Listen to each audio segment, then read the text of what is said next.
What is going on, everybody? I'm gonna bring y'all up to speed on what all's been going on since the videos last week, or the last logging video, which would have been yesterday, which was filmed on probably last Monday.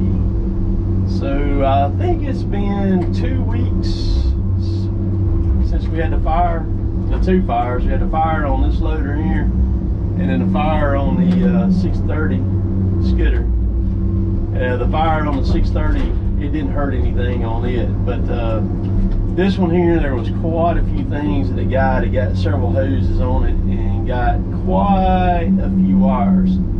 The people that are familiar with these machines know that the ECM, or the whole machine, is mounted to the firewall within a few inches of the starter, and it did not hurt it at all. The fire was down low where the main wire comes up to the starter at the frame down there, and then the air pushing from the machine, it was on, which would be the, if you're sitting in the cab, it'd be on the right hand side of the machine on the control valve. Well, there are quite a few wires that run down through there. There's a bunch of sensors, load sensing stuff. Everything's kind of got to work together on this machine for it to work. You know, it communicates back and forth in here in the cab, ECM to the pump, makes the pump work, makes the machine idle, all that stuff like that. Well, got it going, you know, and had some wires melted, what have you, had that kind of piecemeal together, if you will. And there at the end of the week, last week on Friday, the machine would not idle up at all. It would just, the only thing it would do is idle. When they cranked it up, it would idle, and that was it. So they loaded with this thing Friday on an idle, and they decided that was not going to work. Tried to get a mechanic out Friday, could not make that happen on Friday. So I had one out today, worked on it. Right now, currently it is 1:02, and this is the first truck. Got it figured out exactly what it was about 11:30. There were some more wires and a connector that was underneath the control valve right there. It fried one of them. Now, what made it work for 2 weeks and then finally rear its ugly head, I have no idea. But finally got that done. So we replaced just about every one of the plugs on the electrical connectors that are on the control valve there. Got just about all of them done, redone and fixed up, brand new. And put a new power wire that runs from the battery all the way to the starter too. Got that done also. We had ordered it. So maybe she's in business. There may be one or two more little things that pop up, you know, as time goes on. We'll see. But that's just a part of a fire. We got lucky that we didn't lose the whole machine. But you know, when those fires happen, they melt a lot of stuff, burn a lot of stuff. So I guess, you know, if we got out of getting lucky on that, we'll take it. You know what I mean? So anyhow, in the midst of doing all that, then the 635 has quit pulling. We got it back. Of course, I think last week was the first week we had it back, and something is causing it to not want to pull. It's got something in the system on it that's going haywire. I got something growling on this thing here. I'm not sure what it is.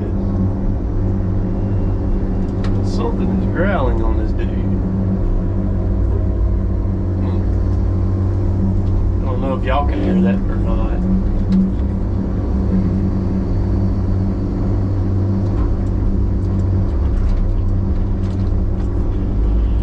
I can actually feel it. There's no telling.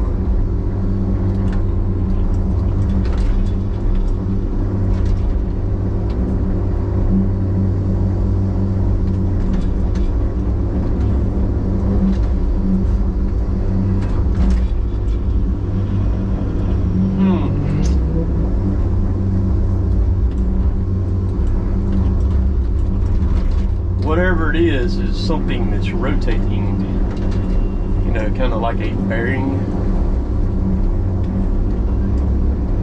That's what it feels like anyhow.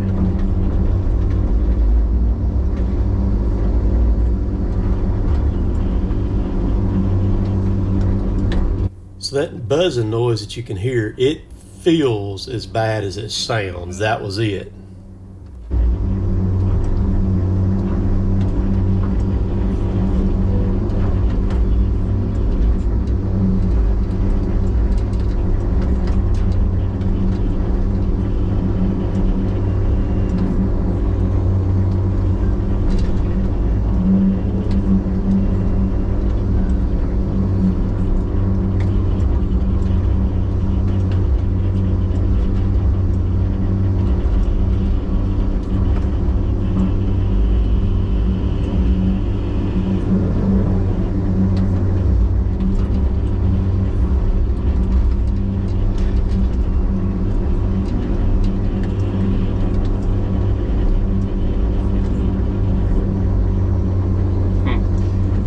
Whatever that might be, it'll probably show up later on.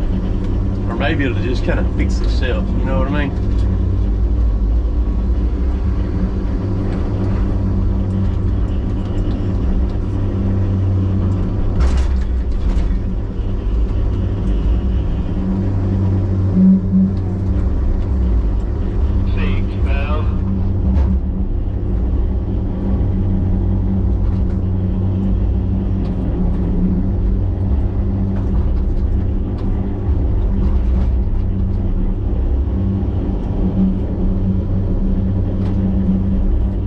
Take it to Bakerville all week last week, Danny, or did they shut down? They shut down Thursday at 3 o'clock.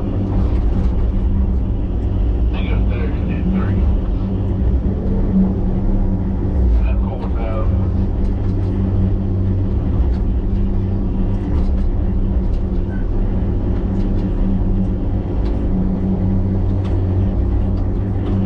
You see that limb? There you go. Wanted that to break out. I didn't want to put that on the truck like that with it loose. It would have, that's one of them that fall out going down the road. You gotta watch some stuff like that.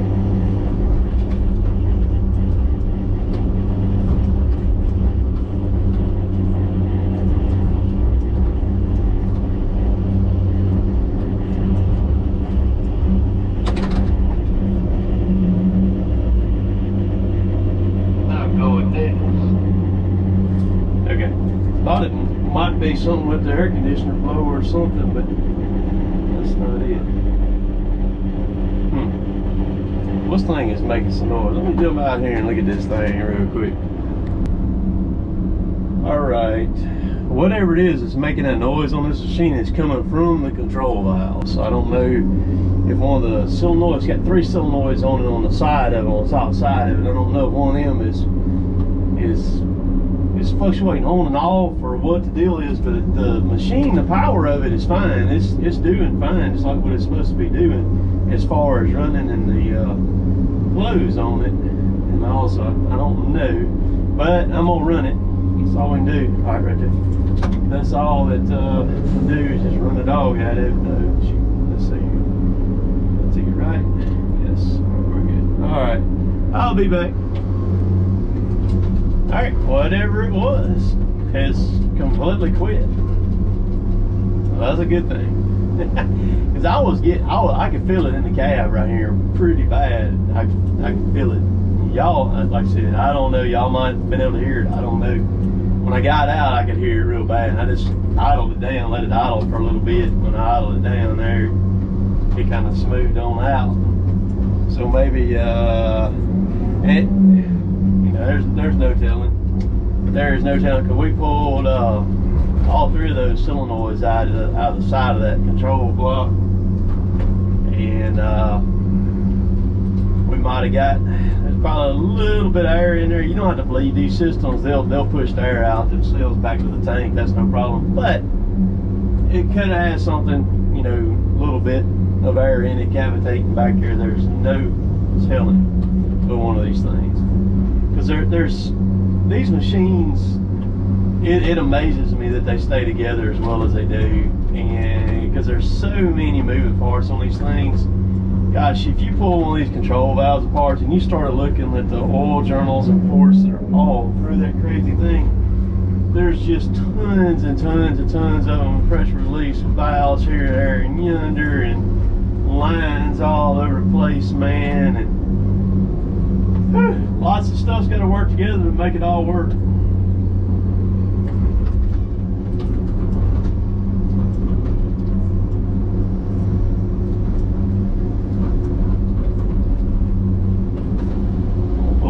Bag off, throw it out of the way. For now.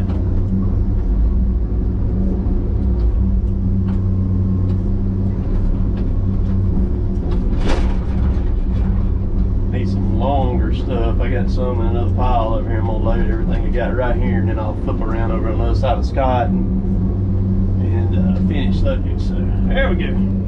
So just a quick little update before I get this video up. It was filmed Monday, May the 16th, which is today. Gonna get it all together. The whole thing's filmed today. So the 635, pretty sure we got hydrostats problems on it. So it's gonna have to go back to the dealer. That's the stuff that's gonna get you right there, is the major breakdowns on top of the fuel like that. My loader did run okay the rest of the day, so that was good, but 635 is down, so it's only been back about a week and down again. So appreciate y'all watching. We'll catch y'all later. Later, taters.